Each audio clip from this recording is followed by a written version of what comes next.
صباح الخير يا حلوين، وحشتوني كتير. نقوم الصبح كده نتنشط ونقوم نشوف هنعمل ايه. فيديو جديد النهارده ان شاء الله. هعمل لكم حاجات كتير حلوه فيه. اول حاجه نعملها نسقي الزرع الجميل ده عشان نبتدي يومنا كده واحنا ايه، رايقين مبسوطين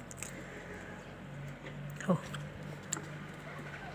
يلا نتشجع بقى ونشوف هنعمل ايه. يلا بقى نشوف هنعمل ايه. اول حاجه نعملها ايه؟ الكرنب. بص الكرنبايه الجميله الصغنطوطه الحلوه دي جايه من عندنا من العزبه من الارض. سيبناها بس يومين لانها كانت جايه طازه. طبعا ما ينفعش نعمله وهي لسه جايه طازه من الارض كده عشان بتتكسر، فلازم نسيبها بس اما تدبل شويه. يلا نبتدي. نجيب سكينه كويسه كده ونعمل كده كده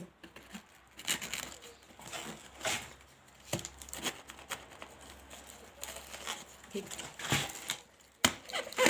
كده. نلاقي بقى كل ايه، الورق ده نزل كده اهو اهو. الفيديو ده بقى لكل الناس اللي ما بتعرفش تعمل تسلق كرنب، تقطعه وتسلقه، اللي بتبهدل منها. الناس اللي بتشتري الكرنب جاهز الفيديو ده عشان كنتوا هنتعلمه بطريقه سهله وبسيطه. يلا نكمل بقى. عملنا اول دي، نيجي هنا اهي، ما طلعتش لسه، نقوم نعمل الجهه التانيه كده. هنلاقي بقى كله طالع مع بعضه اهو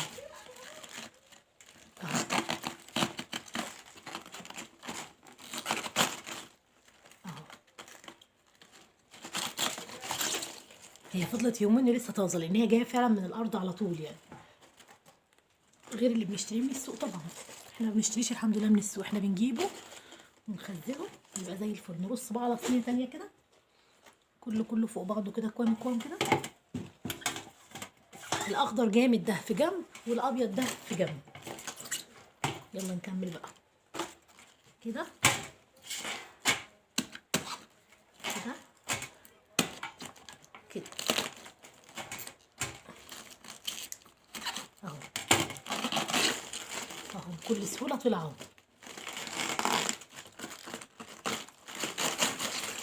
مشوش عليه لان هو رقيق جدا. بصوا اهو، طلعت كلها اهي. نرص بقى كده كله فوق بعضه كده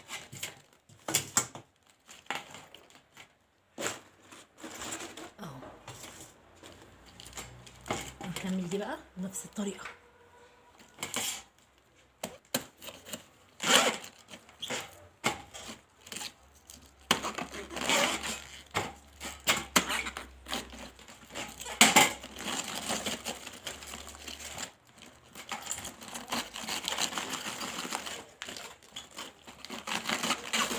اهو.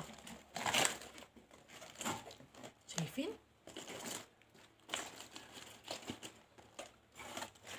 اهو.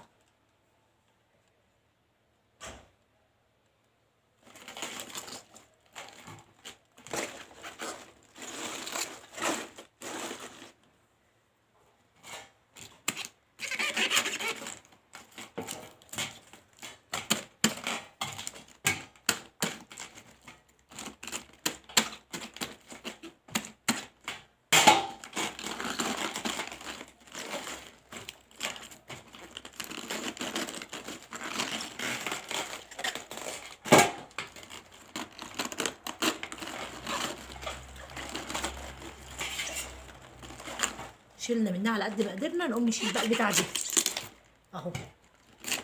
نعمل كده بقى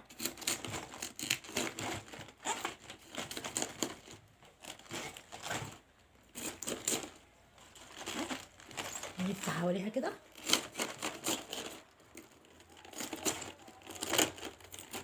ونشيلها بقى كده اهو. اتشالت كلها اهي. لو انتوا بقى عايزين تعملوا مخلل قطعوه اعملوه مخلل، مش عايزين اسلقوا الورق بحاله كده. يعني اسلقوا الورق دي بحالها كده، اولا ما بتبهدلش وما بتقطعش منكم الورق. لكن لو عايزين تعملوا مخلل هتشيلوا الجزء ده كده بس. طبعا ده كده انتوا بتجازفوا الورق واحتمال يتقطع منكم ويتكسر كده اهي. وبتسلقوها برده بنفس الوضع ده، وهنعرفكم ازاي دلوقتي. ده بقى اللي بيتعمل مخلل، بيتقطع ويتعمل مخلل. بس انا مش عايزه اعمل مخلل، فايه هسلقه بعيدانه بقى او بعروقه زي ما بقول. نقور دي كده خالص ونسلق دي بقى بحالها كده في الميه، هنلاقي الورق ده كله طلع لوحده كده.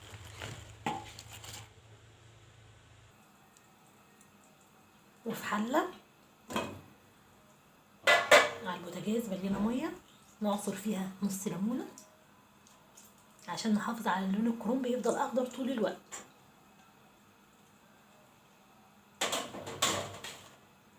ومعلقه ملح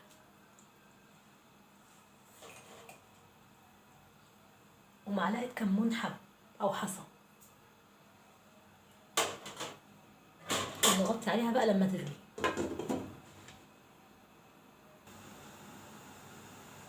وكده الميه غليت اهي زي ما انتم شايفين، ما شاء الله ريحه الكمون كمان ظاهره وجميله. نعمل بقى كده، ناخد بقى الورق كده ونعمل كده. بصوا اهو، ونطلع. شايفين بالسرعه دي ازاي اهو. الفيديو ده اصلا انا عاملاه عشان واحده صاحبتي، مش عايزه اقول لكم على اسمها، هي اسمها هبه، مش عايزه اقول لكم عليها عشان هي ما تعرفوش هي مين. هي من المحله وساكنه في شرم الشيخ، وجوزها اسمه مستر طه. مش عايزه اقول لكم يا جماعه هي مين عشان ما ينفعش اقول لكم ان هي ما بتعرفش تسلق الكرنب، عيب يعني انا اقول لكم كده. فبيبوظ منها، فقلت لها والله لعيونك يا هبه هعمل لك فيديو اعرفك فيه ازاي تسلق الكرنب. شايفين يا ولاد، انا يعني مش عايزه اقول لكم، يعني بحب اصحابي قوي، ما بحبش اقول عليهم حاجه مش تمام. يعني اصحابي كلهم عسل، كلهم شطار يعني ما شاء الله. هبه بس ما بتعرفش تعمل الكرنب، مش عايزه اقول لكم هي مين برضه. بصوا، وعندها بنتين وولد، ربنا يبارك لها فيهم يا رب. اسمها ام احمد يا ولاد. بصوا هو يا هبه، واخده بالك يا هبه، اسمها هبه عمر، واخده بالك يا هبه. بصي تعملي ازاي كده كده اهو. اه في نفس ذات الوقت بنطلعه، ما بنسيبوش كتير على فكره يا هبه. خلاص اهو اهو، ده اللي هيتخزن بقى يطلع بسرعه كده. لكن اللي هيتعمل في نفس الوقت، يعني هتجيبي الكرنبه وتعمليها دلوقتي، يعني الى حد ما غيبها كام ثانيه كمان في الميه. اهو اهو اهو، كل التكات والتفاصيل والروايح الجميله اهي. يلا ربنا ما يحرمكم مني يا رب، ودايما اعلمكم حاجات حلوه كده. انا عارفه ان انتوا كلكم شطار والله، انا اللي اتعلم منكم مش انتوا اللي تتعلموا مني ابدا. بس انا بقول لكم زي ما قلت لكم قبل كده، انا حاسه ان القناه بتاعتي دي للمبتدئين، للاطفال الصغيرين اللي ما بيعرفوش يعملوا لسه. ادخلوا على قناه طنط زينب يا ولاد، هتعرفوا تعملوا كل حاجه. طنط زينب اصلا كانت متجوزه مش عارفه اي حاجه في اي حاجه، الحمد لله. كل ده اجتهاد مع النفس، اتعلمت من اللي حواليا. كان اخري اعمل شويه تورته، شويه جاتوهات، شويه حاجات من دي وبس، ما اعرفش اعمل حاجه تانية خالص. اتعلمت بقى الحمد لله، كلمه من هنا على كلمه من هنا، الدنيا ظبطت الحمد لله. بقيت اشهر شيف في مصر، اسمع من بقي ربنا يا رب، هو صوتي يسمع كده. لو انت شاهدتوني وعملتوا له لايك وتعليقات كتير ان شاء الله هوصل بفضل الله ثم فضلكم انتوا. شكرا اصلا على الثانيه اللي بتشاهدوني فيها، والله بتضيعوا وقتكم معايا. انا ما بقولش حاجات يعني ما حصلتش، كلها حاجات معروفه يعني، بس اهو امال اقول لكم ايه يعني، هطلع اخترع لكم الذره؟ ما انا لازم اعمل لكم حاجات من اللي بعملها في البيت. بصوا اهو اهو. نيجي بقى للوكشايه اللي انا قلت لكم عليها دي، اللي احنا قورناها خالص اهو، ما خليناش ليها معالم، ندخلها كده اوبا، ندخلها بس بشويش. بصوا اهو، احنا مدينا الحله جامد، مش عارفه ليه كل ده. يلا مش مشكله، ما تعملوش زي زينه، بيعملوا احسن من زينه. بصوا اهو، نضير بقى، نضير. نغير.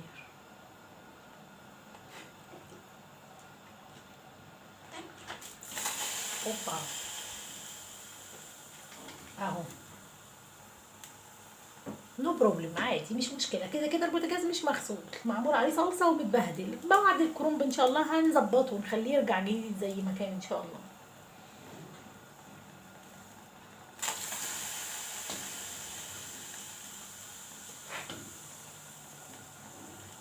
كده عملنا الصلصه وعملنا الكرنب، يلا نحشي بقى. بس طبعا مش النهارده، لان احنا ان شاء الله ان شاء الله نازلين الشرقيه النهارده، رايحين العزبه يا ولاد. اخيرا هنروح العزبه، اخر يوم في الامتحان. جالنا وسجا بيمتحنوا دلوقتي، ربنا معاهم يا رب، هم كل زيهم. احنا اخر ناس تخلص امتحان الحمد لله. على فكره جالنا في جريد 6 وسجا في جريد 4. فين بقى؟ في المدرسه اليابانيه بتاعت هقول لكم بعدين. حاضر عينيا حاضر. هحكي لكم كل حاجه عن حياتنا، احنا بنعمل ايه وبنسوي ايه وبنقضي يومنا ازاي، بس مع الصبر بس. ربنا يهدي لي مسوكه بس واعرف اصور لكم. هي دلوقتي نايمه على فكره، انا عارفه دقيقتين وهتقول ماما ماما. ربنا يهديها حتى لما اخلص الكروب. اهو يا هبه، اتعلمتي ولا لسه يا هبه؟ يكش اتعلمي يا هبه، كل حاجه واضحه قدامك اهو، بتقول لك اتعلمي. اوبا، اتعلمتي يا هبه؟ اهو نعمل ايه بقى؟ نشيل اللوكشه ده على بعضها كده، نصفيها من الميه ونحطها على الصينيه كده بنفس المنظر ده. شفت الحله عملت ازاي؟ بس نسيب بقى ما يبرد ونقطعه. هوريكم طريقه تقطيعه ازاي، هرجع لكم تاني. وهنا بقى يا ولاد افتكرت ان زوجي العزيز الراجل صاحب البيت بتاعنا بيحب المخلل ده، فما هنش عليه بصراحه وعملت له شويه. فاهو قطعته اهو.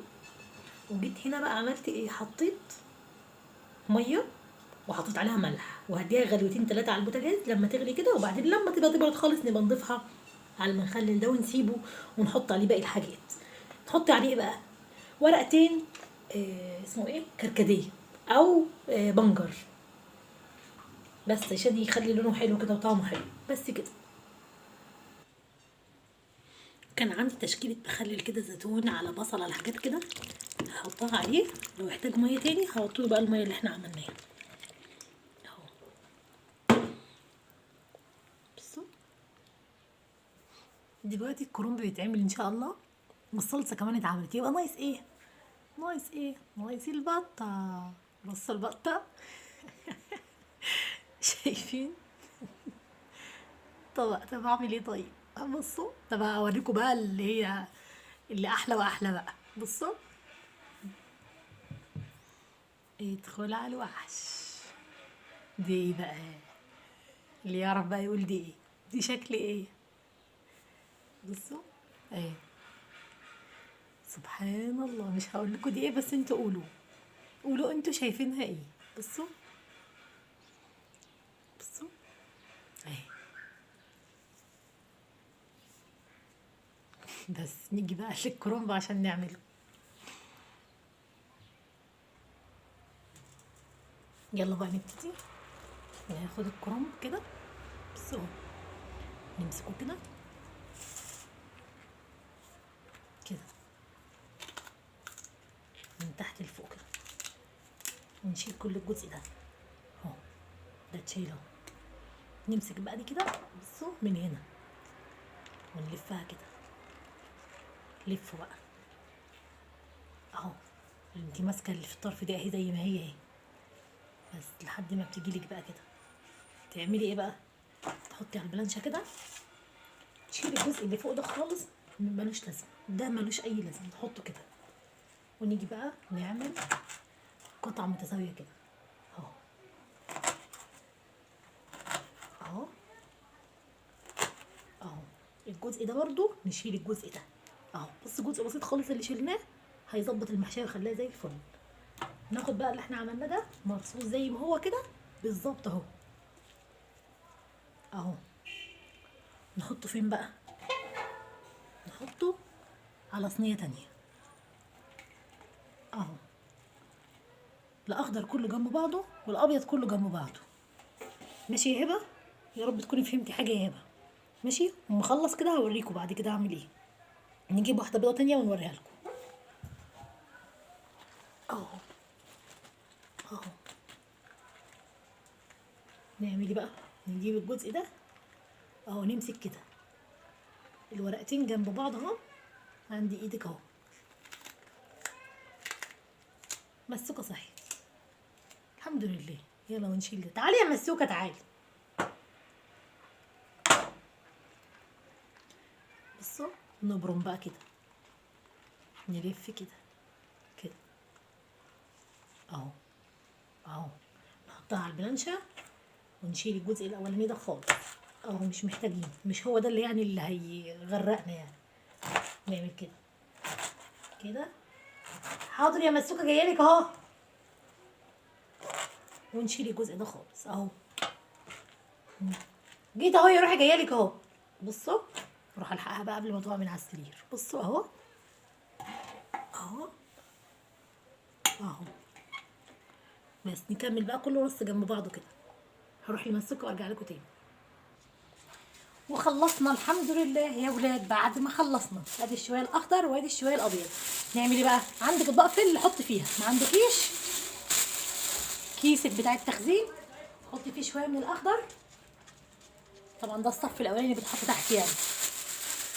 وبعدين نحط شويه من الابيض وشويه من الكرنبي. بس يا كوك شكلوا بقى، مش عايزه اقول لكم انا تعبت في ده قد ايه، ومسوكه كانت معايا كل شويه بس يا كوك بس يا كوك بس يا كوك اهو.